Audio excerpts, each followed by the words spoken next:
nosso podcast Pais, Alunos e Professores. Hoje estamos com um convidado muito especial, importante e antigo para a história da nossa escola. Pode se apresentar? Tudo bem? Estou nesse podcast com um convite da professora Aline, um convite das alunas. Sou professor na Escola Estadual Barro Branco há 22 anos e sei um pouco da história dessa escola e da comunidade. Espero colaborar com vocês neste podcast. Bom, a primeira pergunta que a gente já vai fazer é: como o senhor acha que o esporte ele melhora a saúde mental das pessoas? Pergunta muito pertinente, porque na minha concepção o esporte molda o caráter do ser humano. Sempre quando você é esportista, você tem que lidar com duas coisas: a vitória e o fracasso. E quando você lidar com fracasso, você lidar com frustração. E quando você supera a frustração, você cria uma virtude chamada resiliência. E com a resiliência, eu consigo ser um ser humano melhor, superar os desafios e ter uma temperança para alcançar os obstáculos e as metas que eu atingo. Então, se eu ganhar sempre, eu não tenho a frustração. Então, o esporte ele é a única ferramenta hoje, nesse mundo moderno, no século XXI, que ainda tem uma resistência de ter a frustração. Porque nós estamos numa sociedade que está numa bolha e ninguém pode se frustrar mais. E a frustração ela é importante para o crescimento de cada um de vocês. É importante você se frustrar, é importante você entender que a vida vai ter altos e baixos, para eu entender lá na frente aonde eu quero chegar. E para isso eu preciso passar pelo fracasso, pela frustração, superar os obstáculos, alcançar a vitória. Por isso que o esporte é importante e molda o caráter. Como você foi recebido pelos alunos da comunidade escolar? No início da minha carreira, quando eu peguei a atribuição aqui no Barro Branco, ainda não era do jeito que é hoje, né? São 22 anos. A atribuição era lá em Itaquera. E nenhum professor queria pegar aqui. Nenhum professor queria pegar de educação física. Todos estavam com medo de pegar aqui. E eu tinha 19 para 20, hoje eu tenho 43. Foi uma das melhores escolhas que eu fiz na minha vida, foi naquele dia, quando eu subi a escada e peguei a escola Barro Branco e vim aqui. E se eu olhar para mim, eu não sou o que eu sou hoje sem o Barro Branco, sem a escola Barro Branco. Eu constituí uma família, que são os meus ex-alunos, os meus alunos, constituí a minha própria família que está na minha casa e tenho colegas de trabalho que me ajudam e eu também ajudo as pessoas. É uma escola de transformação social muito grande, primeiramente pelo nosso projeto esportivo, que é muito vencedor, mas para nós sermos vencedores, como eu disse na pergunta anterior, nós perdemos bastante. E aí, acho que foi uma das maiores decisões que eu tive na minha vida, com 19 anos, foi escolher essa escola, onde todos estavam com medo, e eu enfrentei o medo, e estou aqui até hoje. Eu queria te perguntar que, como nós sabemos, tem muitas crianças que sofrem com depressão, ansiedade, o que você acha que está afetando essas crianças? Boa pergunta. Aí nós vamos falar de uma sociedade de modo geral para eu chegar no ponto das nossas crianças. Primeira coisa, quando eu me preocupo muito com o passado, a tendência de eu ter depressão é muito grande. Quando eu me preocupo muito com o futuro, a tendência de eu ter ansiedade também é muito grande. E se eu estou no presente e não produzo nada, eu sou procrastinador. Ou seja, eu vou me preocupar ou com o passado ou com o futuro. A única chance de nós passarmos por isso é olhar para o presente e ser produtivo no presente. O que eu estou fazendo? Qual é o sentido da minha vida? Qual é a base da minha existência? Qual é o papel que eu vou fazer na sociedade de mudança? Você que está no quarto ano, até o terceiro colegial, qual que é a sua meta? Se você não tiver isso pré-determinado, eu não acredito em sonho, eu acredito em objetivo e meta. Eu acredito numa linha que você tem que traçar daqui da coluna amarela até a lousa branca, e as pessoas eu preciso ter uma linha reta, e a comunidade, o mundo vai tentar nos tirar dessa linha reta. Aqui na nossa comunidade, por exemplo, adegas, drogas e um monte de distrações tiram o caminho do jovem. E se o jovem entender que essas distrações são ruins, ele vai seguir o caminho reto E não há obstáculo para atingir o objetivo que você está planejando para a sua vida.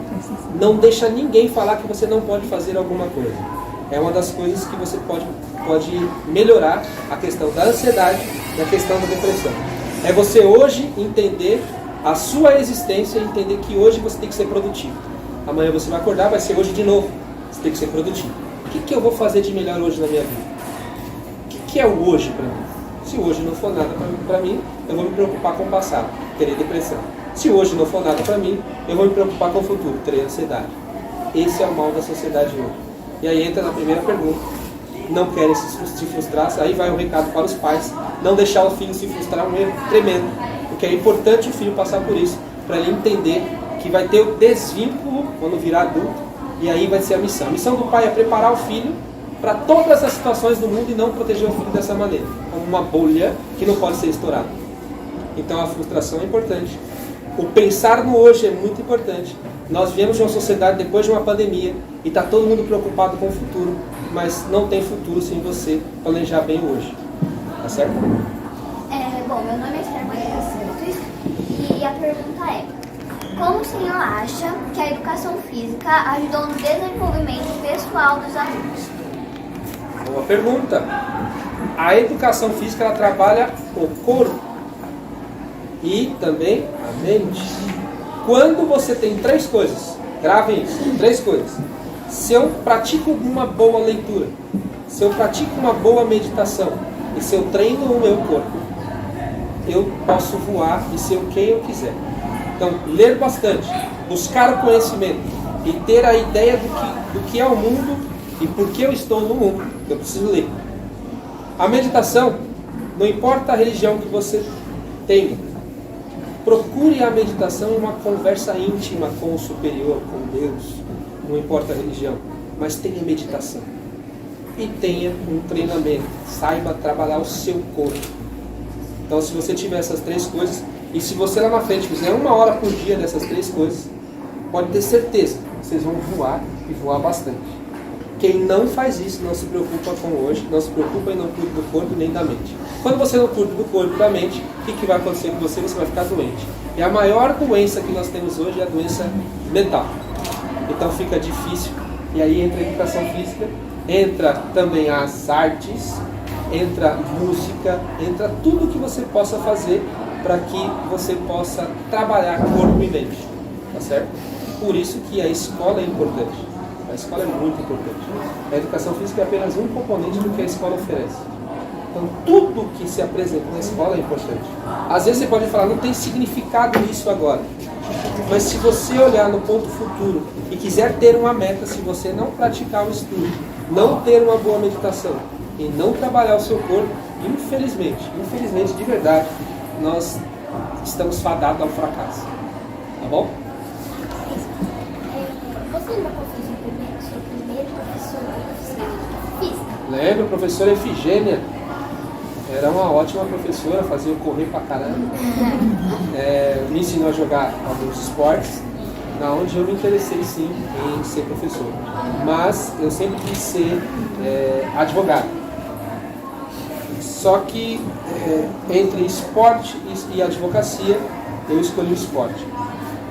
E o esporte eu não me transformei. Ao contrário, eu transformei pessoas.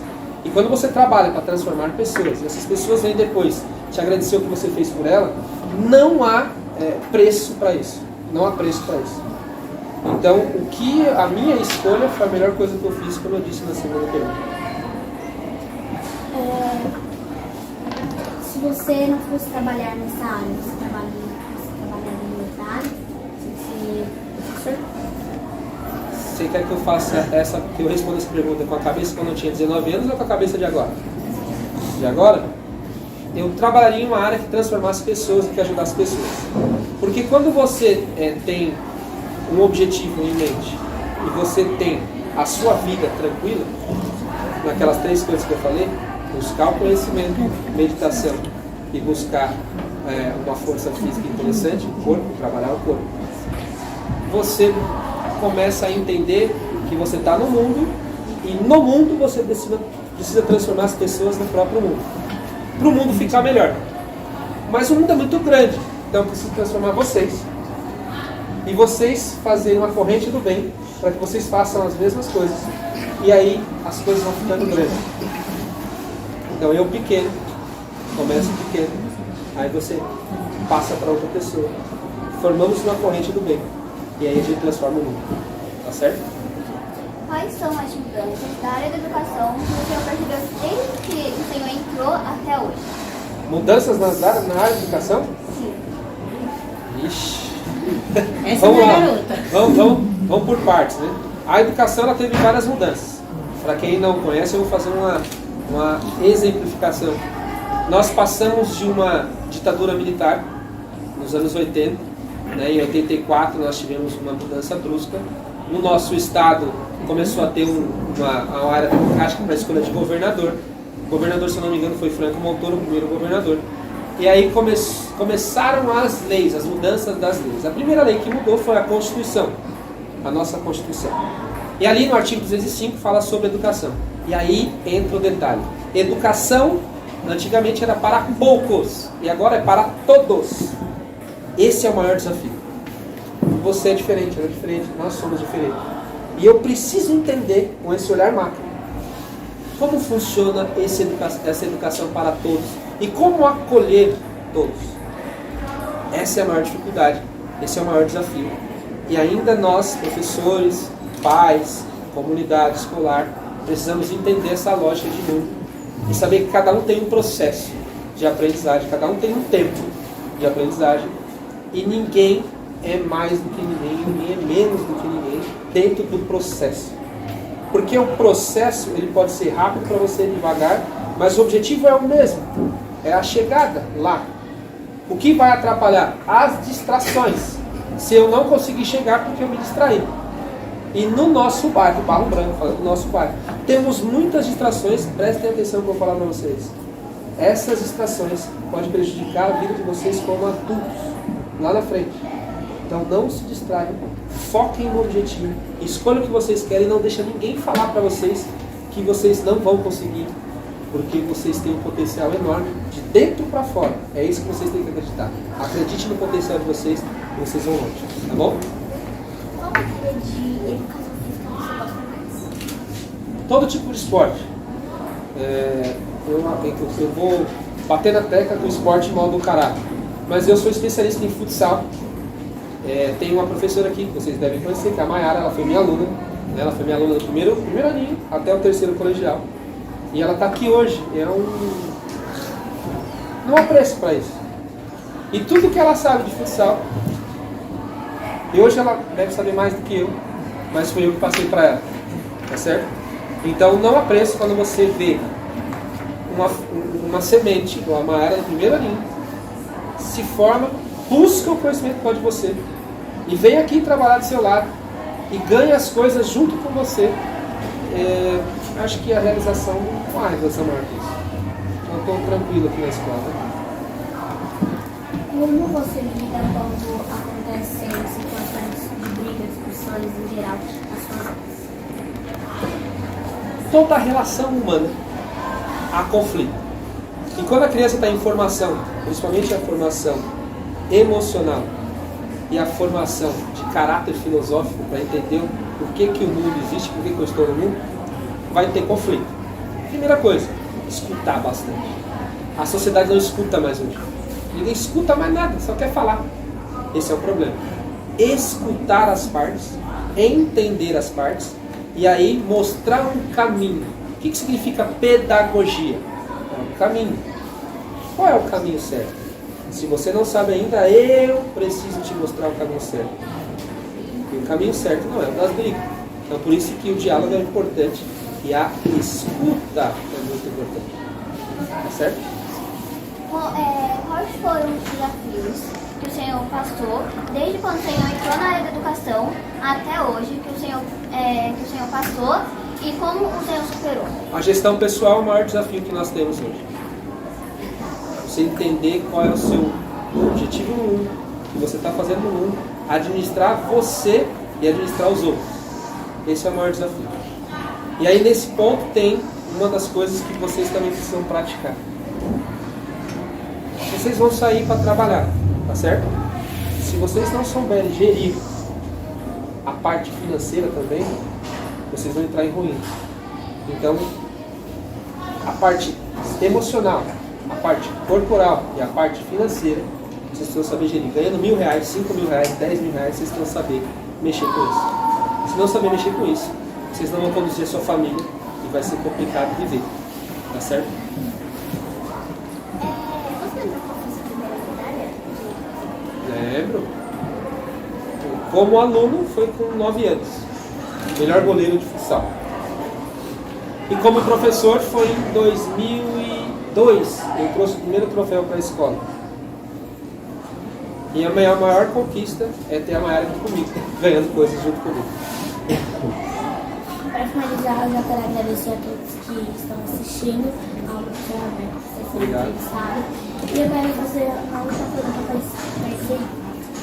Para você, o que é a vida? Sobre a brevidade da vida. Ao momento que eu acordo, eu agradeço pela minha respiração. Quem controla a minha vida é Deus. E eu devo amar a vida até o último suspiro da minha própria vida. Eu amando a vida, eu vou amar as pessoas. E amando as pessoas, eu transformo o mundo. Isso é a vida. Eu quero agradecer a todos que estão aqui assistindo. Um bom dia. Obrigado.